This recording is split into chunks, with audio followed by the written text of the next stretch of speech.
Hi guys, and welcome back to the vlogs. So today we're going to be talking about a group theory, and you're probably wondering what that group theory is, and it is transaction memory. This is personally, in my opinion, a pretty straightforward, simple, easy one. So transaction memory is when a group of people rely on each other for specific information or expertise, and this can either help the group or hinder the group.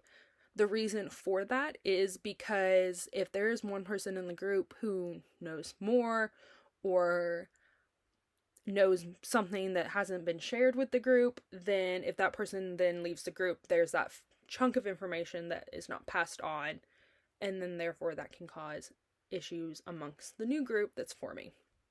I chose this theory because I have been working in food service and management since I was 17 years old. So I've had my fair share of groups and teams. And it typically ends up being that there is one manager who knows the store forwards, backwards, like the back of their hand.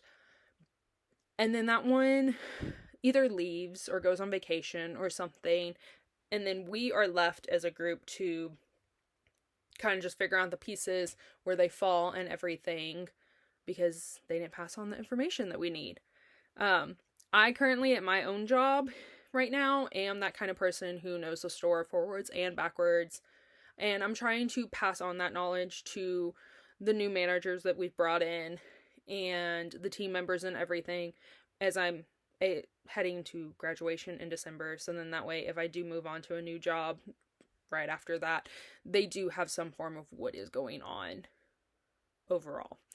In my opinion, this is a really good theory because it shows levels of logical consistency, which we learned in chapter 1. Uh, that is when theories can be evaluated and whether there is logical consistency among the various parts of the theory. The reason why I feel this has levels of logical consistency is because you can see firsthand if you take someone out of the group setting that knows more, that group is not going to do as well. So you can see how this affects like a group memory and a group overall, and just logically makes sense. You can logically test this. And that kind of leads into what I want to do with this. So people have always talked about how this applies to teams, groups, management, a project, things like that. But I've never heard anyone talk about how it affects siblings.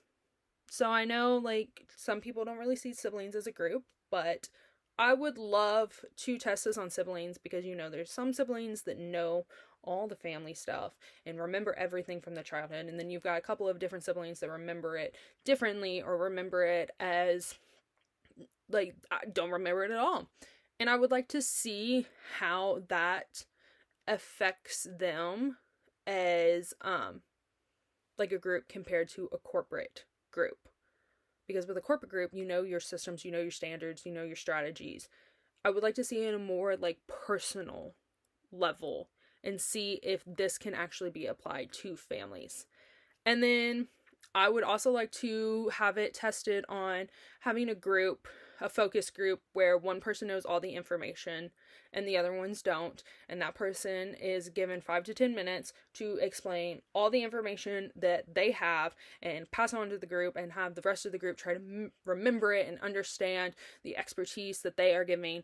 And then take that person out of the group and have the rest of the group come together and try to form a collective memory of what that one main person was remembering and had taught them.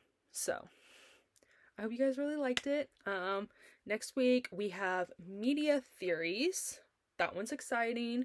So I really look forward to that, and I'll see you guys next week. Bye!